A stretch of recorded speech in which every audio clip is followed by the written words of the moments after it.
What's up, guys? Logan here, and today I'm going to be going over my gear loadout for Doc and I's upcoming trip here in a few days. This is a smaller gear list than I had on our last journey, but this trip it's going to be warmer weather, a lot steeper terrain, and we're going to be covering double the ground. So last trip we covered a little over 20 miles. This trip we'll be doing a little over 40 miles.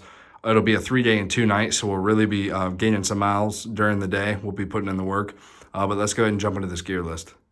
All right, guys, starting out with my Everly Stock half-track pack and multicam. This is the same pack I used on the last trip. They're extremely comfortable packs, and this is the perfect size pack for this trip. I have my RTS Tactical IFAK on the outside still, and a Camelback in each bladder holder on the side. I got a new isomat. This is by Foshier, and these are a lot better than the Marine Corps issued isomats. The air bubbles are bigger, they're more moisture resistant, and they're just a lot more comfortable in general. This is the rain flat that goes with the pack. And this is my electronics waterproofing bag. You can see all my electronics here. I'll get to those. And then I bought a new sleeping bag. This is the Snug Pack Elite 1. Very small pack size. It'll fit into the pack easy. And the comfort rating is almost down to freezing. I think it's like 36. So the weather where we're going shouldn't drop below 36 degrees. If it does, I'm bringing a warming layer, and I'll have the clothes to stay warm. We'll also have a fire. But I'm excited to try out this new sleeping bag for sure. Moving on to what I'm wearing. We have the tripod here, obviously. So new hiking pants that I got at 5TAC11 when I was in Ukraine. A black tactical belt I have.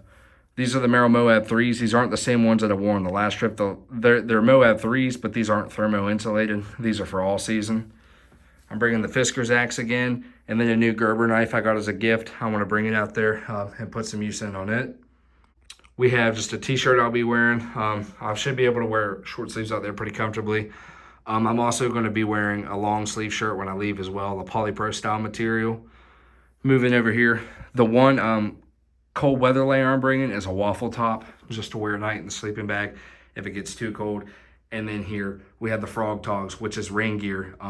This thing keeps me completely dry and warm, no matter how bad the rain's pouring. It has a hood on the back, and I highly recommend it. Have a new pack of Alpine Design socks, hiking performance socks, contact gloves because you never know, climbing on rocks, thorns, what have you. Beanie at night. It's nice to have your head covered if it does get cold. You can wear that in a sleeping bag. Tick-specific bug spray because ticks are going to be coming out with it warming up this time of the year. Bushcraft fire starters. Instant coffee because you can never go wrong with instant coffee packs in the field. It makes things a lot easier. Coffee cup itself. Some combat wipes for field showers, and if you have to go to the bathroom. 4 things of Celsius, just a nice boost. If I don't feel like making coffee, I can just put it in regular cold water. And then moving down to my chows. So for chow, I got 3 Mountain House meals. I have chicken teriyaki, pad thai with chicken and dumplings, some honey stingers to snack on while moving, some beef sticks, obviously silverware, some tuna packs, granola, some really good peanut butter, high fats, good energy booster, and then some protein bars. And then coming down to my 2 Nalgene's plus my 2 Camelbacks. So I have plenty of water going in there. But I'm also bringing a life straw. So I'm debating on how much water I'm actually going to bring on me. And since it's warmer and I don't have to worry about the snow and hopefully don't have to worry about it rain as much, I won't hold my breath on that. I'm bringing my drone out. I also have a waterproofing bag seal liner that I can put the drone in if things they get super, super wet. My Garmin Tactic 7 AMO LED edition. Charger cords, battery, portable charger, binoculars, the life straw itself.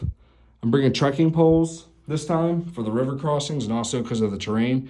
I have the Rab Siltarp 1, which is a great shelter, and it actually can be put up in A-frames, closed A-frames, what have you, with the trekking poles and then stake down on the sides. I have 2 rolls of 1100 paracord and then a regular roll of 550 cord.